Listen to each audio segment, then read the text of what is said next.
Hey everyone, J-Man is back with you from Metal Sharks, and today let's put Hosford, Florida on the map.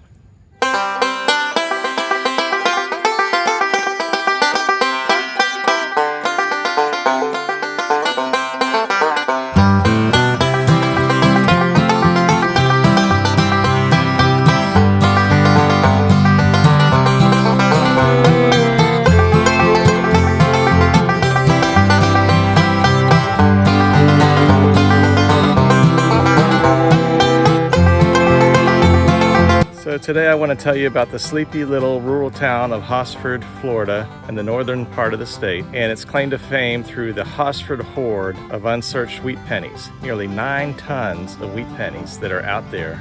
Many tons of these wheat pennies are still available, as we'll show. So let's learn more about it. How did this come to pass that unsearched wheat pennies are still available in the year 2021?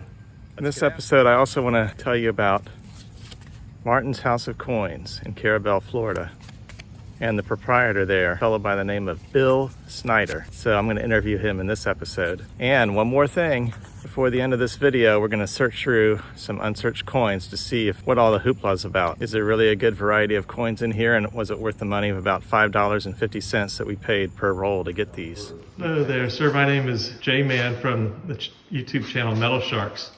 And tell us your name and the name of your business. My name is Bill Snyder, and my business is Martin's House of Coins. I'm in Carrabelle, Florida. Okay. And can you tell us about the Hosford hoard? I'll try to do so without taking up half the day, but I got a call sometime back about buying pennies. I have to keep an ad on the radio, and I had a fellow call me and asked me if I'd come look at some pennies. And I said, well, I don't know about that. When he told me he was in Hosford at 60 miles away, I said, well, why don't you bring them to me? And when he explained why he couldn't, I said, I'll be there in the morning. And he had a building full of these things. He had them in barrels, boxes, cans, buckets, and they were all put together back in the 40s and 50s by his uncle, who died in 1960.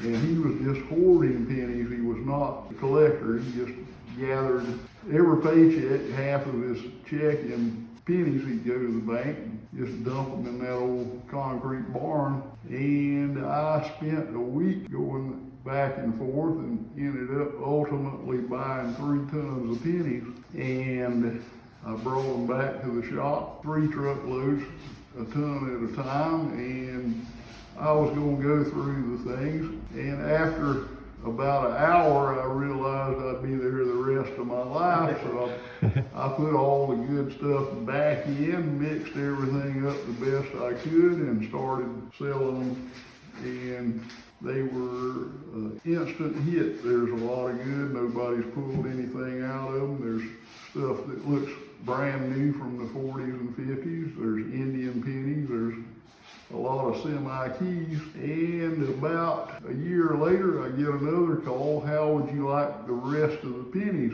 Rest of what pennies? It was another branch of the family, and long story short, they had 5 tons. I bought the 5 tons. I had to go sell a piece of property to do that, but so altogether 8 tons. Wow. Incredible, but that's basically the Hosford hoard story. How many tons do you think you still have left to sell? Oh, there's a good 5.5 tons. Okay. They're selling, but it takes a long Yeah. time to sell a ton. Okay. Tell us about your store here. I am here every day, but Sunday and Monday, 10:30 to 5, and I sell all kinds of collectible coins. I sell artwork, local artists' work, and also jewelry. Okay, that sounds great. We really appreciate it. Bye, Phil. And you can pick one out randomly. Why don't you pick one out for me? Why? Yes. Yep, your guess is as good as mine, so we'll try this one. Okay. There's 100. You counted it right. Yeah. I'm not. 80, 100. Yellow, Martin's House of Coins. Speaking.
So you were saying there's a shortage, kind of a shortage of silver right now? There's a lot more buyers than there are sellers, we'll put it that way. Oh, okay.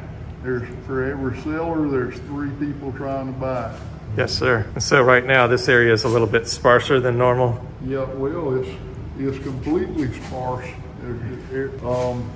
Usually this case is full of gold and silver that's being sold for bullion, and there's nothing here.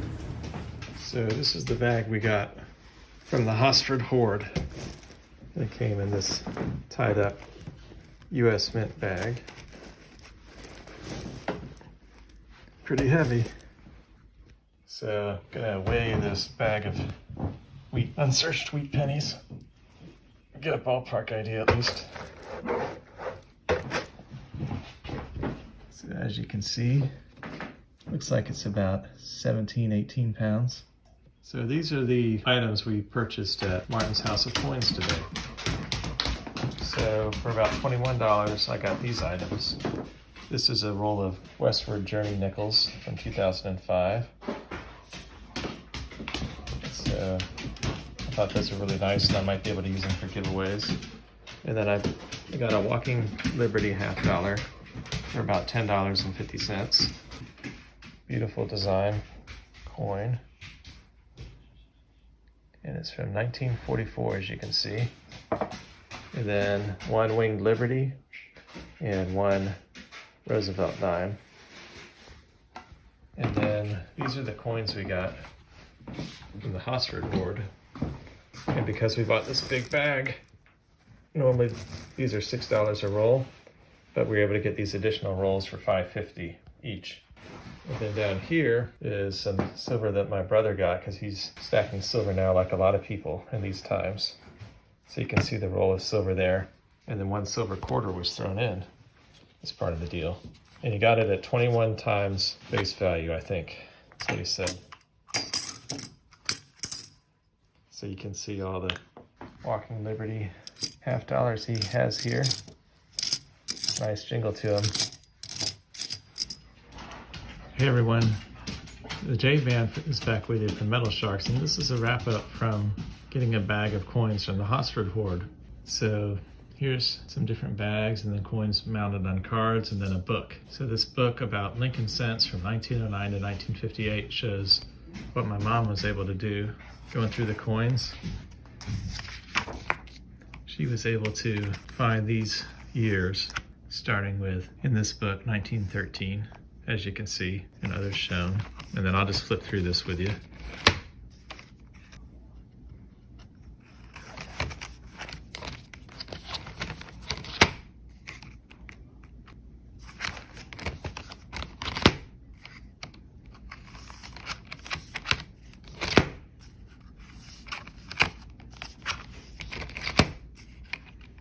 Next up, we now have these resulting Ziploc bags. So let me tell you about these. So this is a Ziploc bag with nothing but San Francisco mint marks in it, coins. And this one is pre-1930s, not quite as many as those. This one is the 30s. And as you might expect, there's 2 bags of 40s and then 2 bags of 50s.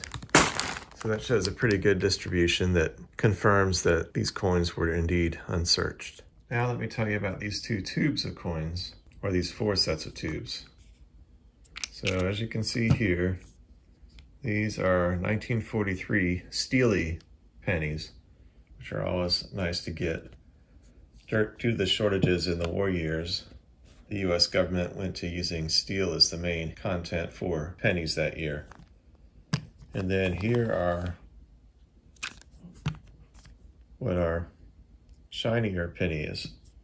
And these are, in some cases, more looking like brilliant uncirculated, or at least higher. They would be higher graded if sent in to be graded coins. So each of these holds 50, so you probably have 75 steelies and about 65 of these. Another really cool find was this 1909 VDB wheat cent. So that means it has the tiny VDB initials on the back here.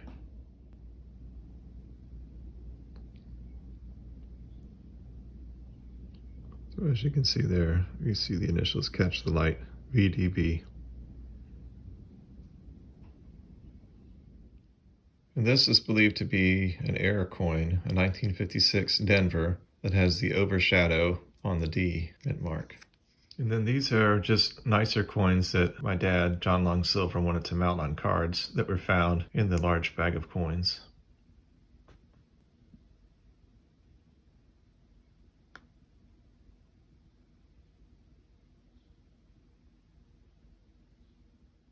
Next up are two Indian head coins from the hoard bag that we got. One from 1899 is shown, and then one from 1904.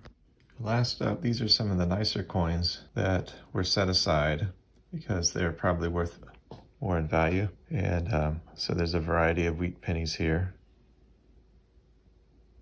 And then there are two additional Indian head pennies, and one of them is put in a protective case, as you can see, 1902, 1907. Hey y'all, J-Man is back with you, and now I've got the coins ready to be opened for the first time, the first roll. We're just going to open up one for this video's wrap up as part of that. And then in the future, we're going to have some of these for giveaways, and we'll talk about how you can get in on that. So now I'm getting my other camera going. And let's put these out like so. Hey, there's something silvery in there. Maybe that's a Steely.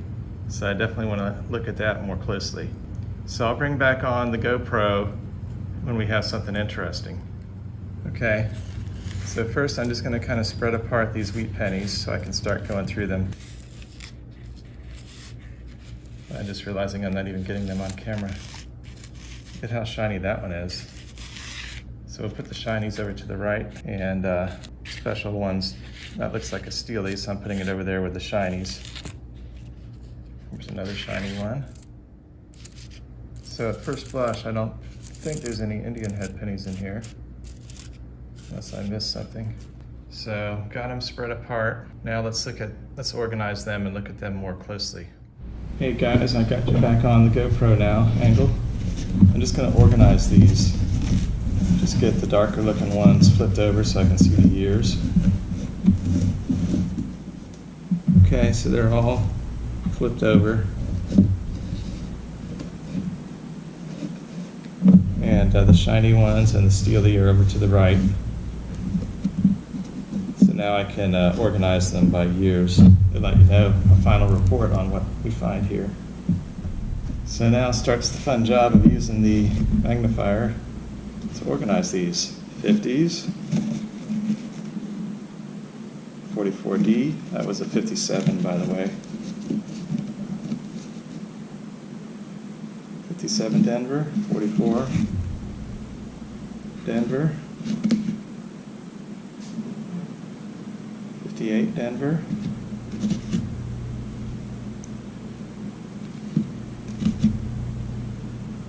so obviously I'm not going to call out all of these because that would take forever, but let's do some kind of special fast forward effect here. Get this happening.